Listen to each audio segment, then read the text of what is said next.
अगर जो तूती बोल रहा है भारत की क्रिकेट का और इस क्रिकेट टीम का, टेस्ट क्रिकेट में मैं बात कर रहा हूं, वो ओवरसीज विक्ट्री से भी बन रहा है। इसलिए कि ना सिर्फ ये कंपेटिटिव रहते हैं ओवरसीज टेरिटरीज में, बल्कि मैचेस जीतते हैं, जिसकी वजह से धाक बन चुकी है। अमीर राजा का मानना है कि भारत ने ये जो सीरीज जीती है और ये जो मैच जीता है, वो कहते हैं कि स्किल से ज्यादा जो जज्बा था कर दिखाने का, उस पे इन्होंने करके दिखाया है। वो स्किल से बात ऊपर चली गई थी क्योंकि प्रेशर हैंडलिंग थी। तो आपको लगता है कि अब पाकिस्तान वो अपनी हिस्ट्री को आगे लेके चल रहा है? पिछले 20 साल में बिल्कुल नहीं लेके चल रहा। मुझे तो शोएब अख्तर के अलावा, उमर गुल के अलावा बिल्कुल नहीं कोई फास्ट बॉलर नहीं आया।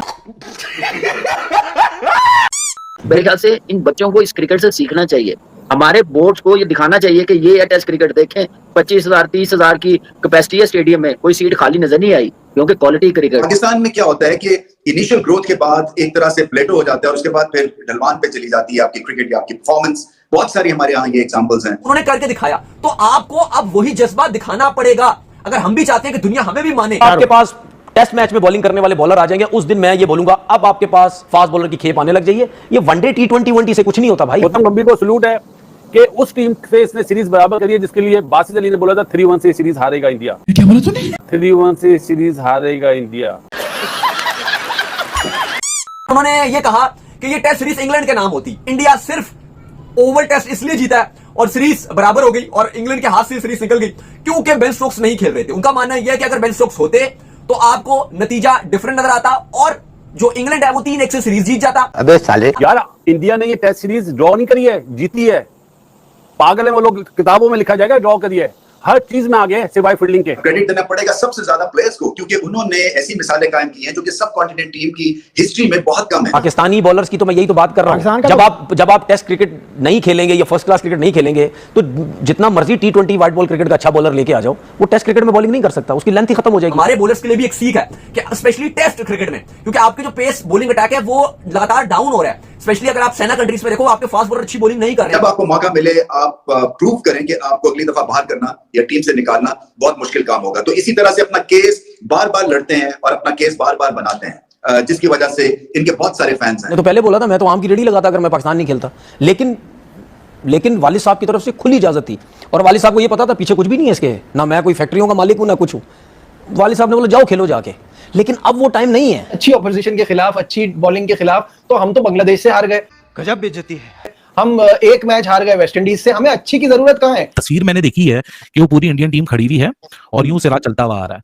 तो किसी ने बड़ा जबरदस्त कैप्शन लिखा हुआ था कि यार ड्रेसिंग रूम की ना रिस्पेक्ट अर्न कर ली।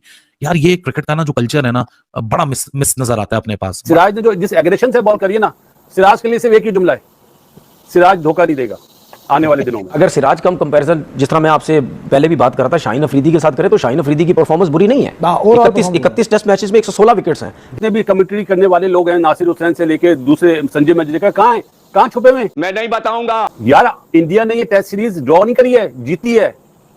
पागल है वो लोग, किताबों में लिखा जाएगा ड्रॉ करिए। हर चीज में आगे है सिवाय फील्डिंग के, हर चीज में, बॉलिंग बैटिंग में इंडिया आगे है यार। नहीं, वो तो जाहिर है सारी दुनिया कहे तो सारी दुनिया यही रही है ना। कल तो बेसिकली जो हर कोई बात कर रहा है वो इस ड्रॉ को जीत की तरह ही देख रहा है ना। नजीब, आपको याद है जब कामी इंग्लैंड में था तो हमने एक प्रोग्राम करा था डे बिफोर यस्टरडे, आपने बोला अब तो रन्स बहुत कम रह गए। हाँ बिल्कुल, मुझे याद आ रहे हैं वसीम भाई और वकार यूनुस कि वो आते थे। अब जो रेस्ट, जो बारिश की वजह से रेस्ट मिला है, वो बॉलर को फायदा हुआ है, वो ऐस उड़ा देंगे, स्पेल चाहिए। और मैंने आउट देखे हाईलाइट्स में, याद क्या सिराज ने जो जिस एग्रेशन से बॉल करी है ना, सिराज के लिए सिर्फ एक ही जुमला है, सिराज धोखा नहीं देगा आने वाले दिनों में। यार मैं तो एक बात कह रहा था कि 5 मैच पहले सिराज कुछ और था, इन 5 मैचेस के बाद सिराज किसी और लेवल पे पहुंच गया। नजीब, आप देखो, जो बंदा चैंपियंस ट्रॉफी से ड्रॉप हुआ, वो व्हाइट बॉल क्रिकेट से ड्रॉप कर दिया गया, उसके बाद उसके पास बची क्या थी? Test cricket. यहाँ पे भी मैं नहीं करूंगा तो मैं तो इस क्रिकेट से भी बाहर हो जाऊंगा। तो मेरे ख्याल से ये परफॉर्मेंस आप उसको व्हाइट बॉल क्रिकेट में भी वापस लेके आएगी। इस पैशन के साथ वो 5 के 5 टेस्ट मैच खेला, जो उसने पेस दिखाई, जो अग्रेशन दिखाया, जो फिटनेस लेवल, अनबिलीवेबल। मुझे तो एक बात कि उसकी वर्कलोड मैनेजमेंट का ऑप्शन बीच में दिया गया, उसने रिजेक्ट कर दिया।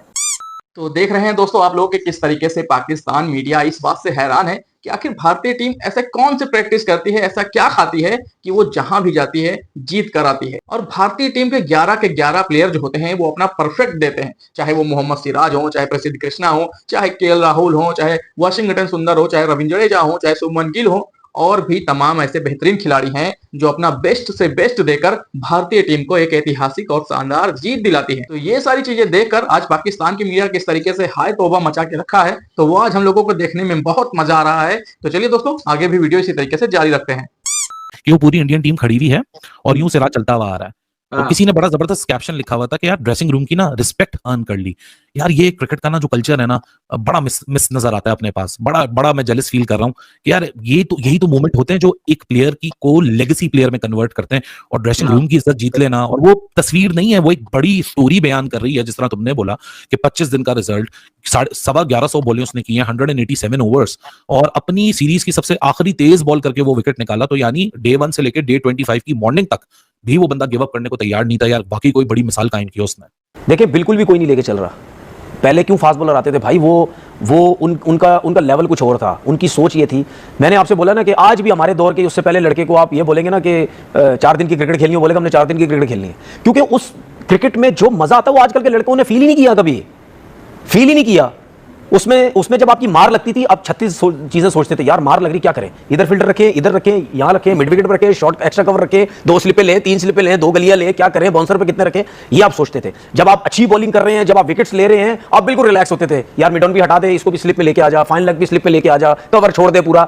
मतलब आप इंजॉय करते, नया बॉल आप इंजॉय करते थे, मजा आता था। भाग रहे हैं, जगह पे गेंद फेंक रहे हैं, बैट्समैन ड्राइव मारने जा रहा है, स्लिप लग रही है, कॉर्ड बैंड हो रहा है, वो एक अच्छा फील आती थी। आप ठीक है, पाकिस्तान जब रिवर्स स्विंग ओवर होता था, आप खुद कप्तान को बोलते थे, भाई मेरा रिवर्स स्विंग हो रहा है, मैं लंबी बॉलिंग करूंगा, मैं आउट। हमारे बॉलर्स के लिए भी एक सीख है कि स्पेशली टेस्ट क्रिकेट में, क्योंकि आपके जो पेस बॉलिंग अटैक है वो लगातार डाउन हो रहा है। स्पेशली अगर आप सेना कंट्रीज में देखो, आपके फास्ट बॉलर अच्छी बॉलिंग नहीं कर रहे हैं। पाकिस्तान के फास्ट बॉलर, चाहे आप शाहीन की बात करो, नसीम की बात करो, चलो हारिस रऊफ तो टेस्ट खेलते नहीं है, लेकिन आपके जो प्रीमियम फास्ट बॉलर है वो टेस्ट क्रिकेट में आपको इंप्रेस नहीं कर पा रहे। अब आप देखो सिराज, इस सीरीज में सिराज ने 23 विकेट्स लिए हैं। तो रवींद्र अड्डा यही कह रहे हैं कि आपको वो जज्बा लाना पड़ेगा। साला ये दुख का खत्म नहीं होता बे।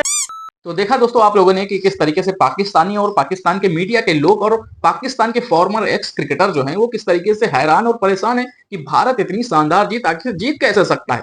क्योंकि ये वही लोग हैं दोस्तों जो भारत के जाने से पहले, जो भारत इंग्लैंड टेस्ट सीरीज के लिए जाने से पहले ये लोग बोल रहे थे कि भारत ये टेस्ट सीरीज जीत ही नहीं सकता, भारत तो ये टेस्ट सीरीज 3-1 से या फिर 4-1 से हार के आएगा। लेकिन भारत की दोस्तों बेहतरीन बल्लेबाजी और बॉलिंग की वजह से और शुभमन गिल जैसे बेहतरीन भविष्य के कप्तान की वजह से ये सीरीज हमने बराबर कर दी, यानी कि ड्रॉ कर दी। और भारत की दोस्तों इतनी बेहतरीन जीत की तारीफ सिर्फ पाकिस्तानी ही नहीं, पूरी दुनिया के बड़े बड़े क्रिकेट के जानकार कर रहे हैं। और उन्हें पता है कि इंग्लैंड के घर में जाकर के इंग्लैंड को घुसकर हराना कितनी बड़ी चुनौती होती है। और भारत ने दोस्तों इंग्लैंड की वो चुनौती एक्सेप्ट की और मामला जो है वो बराबर पर रहा। तो पाकिस्तानियों का क्या है कि वो अपनी क्रिकेट टीम से हमेशा तुलना कराने लगते हैं और ऑन मीडिया बैठ जाते हैं अपनी टीम का भिंडी रोना लेके और कहने लगते हैं कि हमारी टीम ऐसी है, हमारी टीम में प्रॉब्लम्स है।